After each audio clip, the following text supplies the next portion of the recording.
Somehow, I have to keep and hold the rapture of being 17. Every day is so precious, I feel infinitely sad at the thought of all this time melting farther and farther away from me as I grow older. Now is the perfect time of my life. In the reflecting back upon these last 16 years, I can see tragedies and happiness, all relative, all unimportant now, fit only to smile upon a bit mistily. I still do not know myself. Perhaps I never will. But I feel free, unbound by responsibility. This was a text from one of Sylvia Plath's letters. Plath was a famous poet who was married to Ted Hughes and known for her confessional poetry. Sylvia Plath's letters are valuable primary sources that provide insight into her life and struggles. Reading Plath's letters can give readers a deeper understanding of her experiences with mental illness and depression.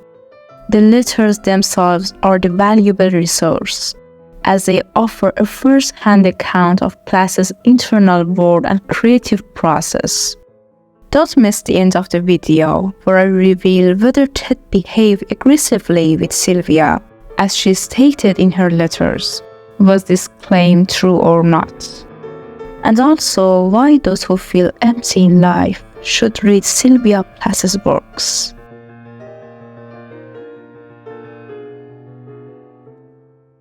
Echoing the sentiment expressed by Susan Sontag, that a writer is a professional observer, the young Plath adds, "At the present moment, I am very happy, sitting at my desk, looking out at the bird trees around the house across the street.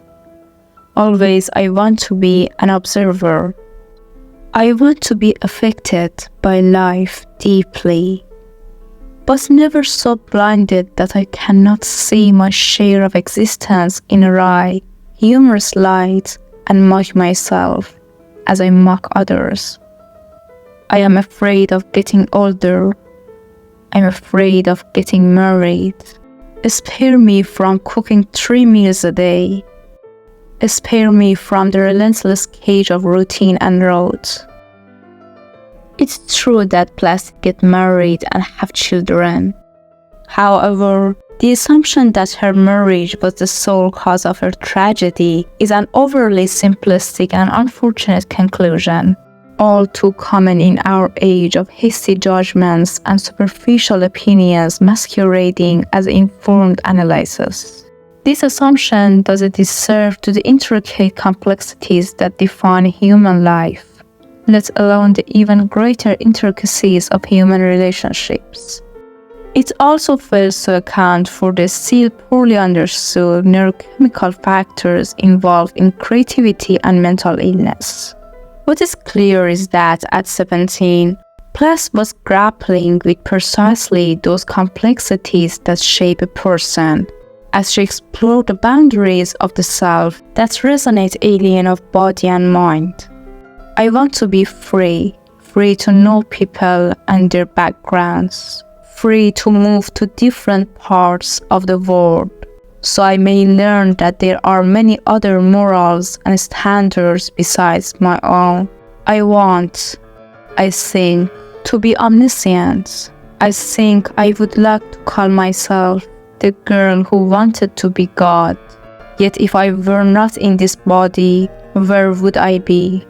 Perhaps I am destined to be classified and qualified, but I cry out against it. I am powerful, but to what extent?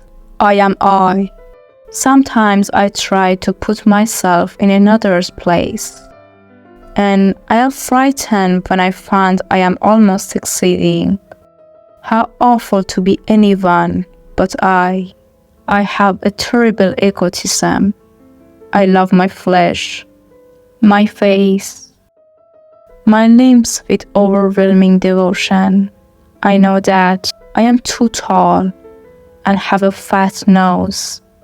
and yet I pause and blink before the mirror, saying more and more how lovely I am. I have erected in my mind an image of myself, idealistic and beautiful.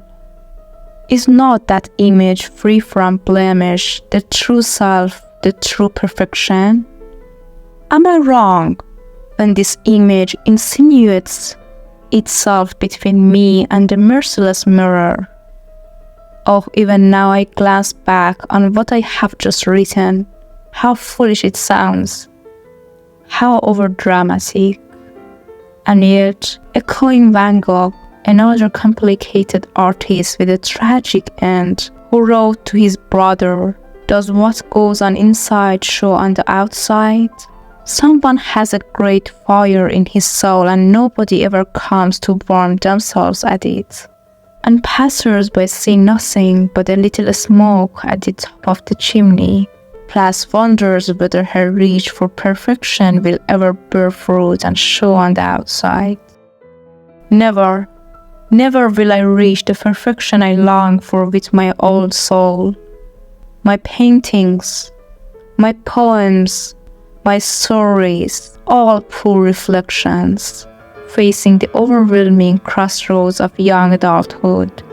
Plath marvels at these unrepeatable moments in time. There will come a time when I must face myself at last. Even now, I dread the big choices which loomed in my life. What college? What career? I am afraid. I feel uncertain. What is best for me? What do I want? I do not know. I love freedom. I deplore constrictions and limitations. I am not as wise as I have thought. I can now see, as from a valley, the roads lying open for me, but I cannot see the end, the consequences. Oh, I love now, with all my fears and forebodings, for now I still am not completely molded. My life is still just beginning. I am strong. I long for a cause to devote my energies to. For Plath, that sense of purpose and calling manifested itself in writing. As she let her life experiences speak through her work, the pull of her written word came naturally to her. This is beautifully captured in one of her earliest poems, written around the same time, which her mother later included in the introduction to Plath's published writings. You ask me why I spend my life writing. Do I find entertainment? Is it worthwhile? Above all, does it pay? If not, then is there a reason? I write only because there is a voice within me that will not be still. Sylvia Plath, 17, really works at her writings. A national magazine has published 2 of her brainchildren, the real test for being a writer. For her part, Plath loved the opportunity to live up to the cartoon's proclamation. She wrote in a letter to her mother, "Honestly, Mom, I could just cry with happiness. I love this place so, and there is so much to do creatively. The world is splitting open at my feet, like a ripe, juicy watermelon. If only I can work to justify all my opportunities. Your happy girl, Sylvie." And work she did. A few months later, she got that coveted Mademoiselle internship, which catapulted her into the world of professional writing. In a 1955 letter to her mother, which captures biographer Andrew Wilson's apt assertion that Plath was an ethic of experience, she writes, "Writing is the first love of my life. I have to live well and rich and far to write. I could never be a narrow introvert writer, the way many are, for my writing depends so much on my life." In July of 1956, Plath articulates her inescapable calling in another letter to her mother from a trip to Paris with her husband, Ted Hughes, whom she had met that February in their famous first encounter and had married by June. 23-year-old Plath writes, "Dearest mother, both of us are just slowly coming out of our great fatigue from the whirlwind plans and events of last month. And after meandering about Paris, sitting, writing, and reading in the Tuileries, have produced a good poem piece, which is a necessity to our personal self-esteem. Not so much a good poem or a story, but at least several hours' work of solid writing a day. Something in both of us needs to write for a large period daily, or we get cold on paper, cross, or down. We are really happiest keeping to ourselves and writing. I never thought I should grow so fast so far in my life. The whole secret for both of us, I think, is being utterly in love with each other, which frees our writing from being a merely egotistic mirror, but rather a powerful canvas on which other people live and move." The extreme fans of Ted Hughes erased the name of Hughes from the grave of Sylvia Plath. They thought Sylvia Plath became famous because of Ted Hughes. However, Sylvia Plath has shown her writings and poetic arts since childhood. A week before Sylvia Plath committed suicide at the age of 30, she sent a series of candid letters to her close friend and former psychiatric, Rose Butcher.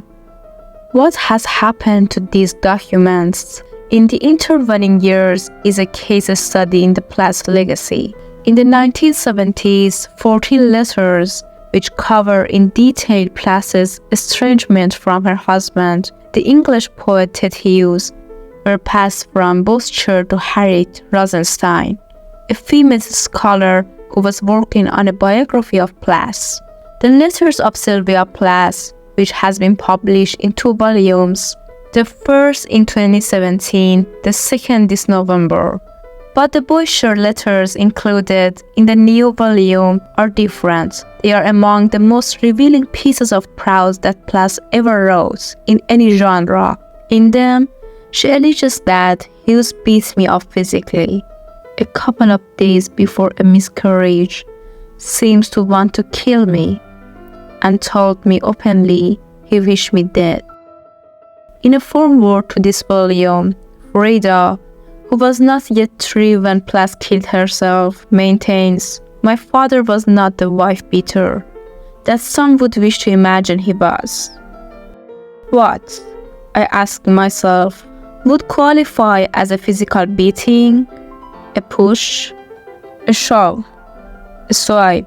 The assault had not warranted a mention in an earlier letter when my mother had written there was no apparent reason to miscarry. But of course, now that the relationship was disintegrating, what woman would want to paint her existing husband in anything other than the darkest colors? The 50th anniversary of Plath's death came and went in 2013. Almost all the major players in this story are now dead. Plath's mother, Aurelia, published her own highly selective edition of Plath's correspondence, Letters Home, in 1975, and died in 1994. After Plath's death, Hughes raised their 2 children, remarried, became the British Poet Laureate, and for the most part, kept his silence about Plath. Just before he died of cancer in 1998, he published a book of elegies for Plath, Birthday Letters, which was received as either tender or tactical, depending on whose side you took. Those who feel empty in life should read Sylvia Plath's works.